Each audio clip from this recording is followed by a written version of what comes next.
16 जनवरी के एपिसोड में बड़े घर की छोटी बहू की कहानी एक ऐसे खतरनाक मोड़ पर पहुंचने वाली है जहां साजिश, डर और सच आमने सामने टकराने वाले हैं। जिस पुजारिनी को अब तक सब देवी समान समझते आए थे, आज उसी का असली चेहरा धीरे धीरे सामने आने लगेगा। एपिसोड की शुरुआत होती है बड़े घर के पिछले हिस्से से, जहां आमतौर पर कोई नहीं जाता।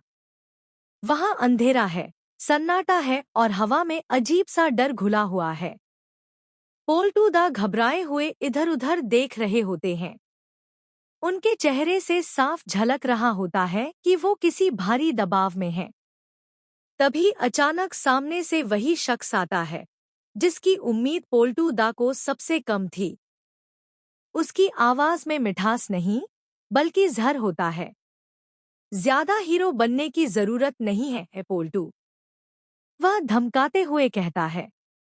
जो देखा, जो सुना, अगर वो बाहर गया तो अंजाम बहुत बुरा होगा। पोल्टूदा कांपते हुए जवाब देते हैं। मैं किसी से कुछ नहीं कहूंगा, लेकिन जो गलत है वो गलत है। बस यही बात सामने वाले को और गुस्सा दिला देती है। वह पोल्टूदा का कॉलर पकड़ लेता है। तुम भूल रहे हो कि तुम्हारी वजह से कितने राज खुल सकते हैं, वह दांत पीसते हुए कहता है। इसी वक्त ऊपर से सीढ़ियों के पास अहाना खड़ी यह सब देख लेती है। अहाना का दिल जोर जोर से धड़कने लगता है। उसकी आंखों के सामने सब साफ हो जाता है। वह समझ जाती है कि पोल्टूदा को डराया जा रहा है, धमकाया जा रहा है, और ये सब किसी छोटी साजिश का हिस्सा नहीं है। अहाना दीवार के पीछे छिपकर सब सुनती रहती है। अगर तुमने पुजारिनी के बारे में एक शब्द भी बोला, वह शख्स सख्त लहजे में कहता है, तो तुम्हारी आवाज हमेशा के लिए बंद कर दी जाएगी।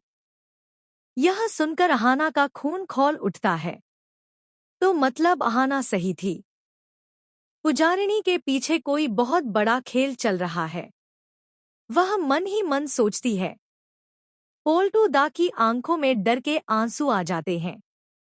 मैंने उसे मां माना, देवी समझा, और वही मेरी जान की दुश्मन बन गई। वह टूटे हुए स्वर में कहते हैं। अहाना से अब और बर्दाश्त नहीं होता। वह अचानक आगे बढ़ती है। बस बहुत हो गया। उसकी आवाज पूरे कमरे में गूंज जाती है।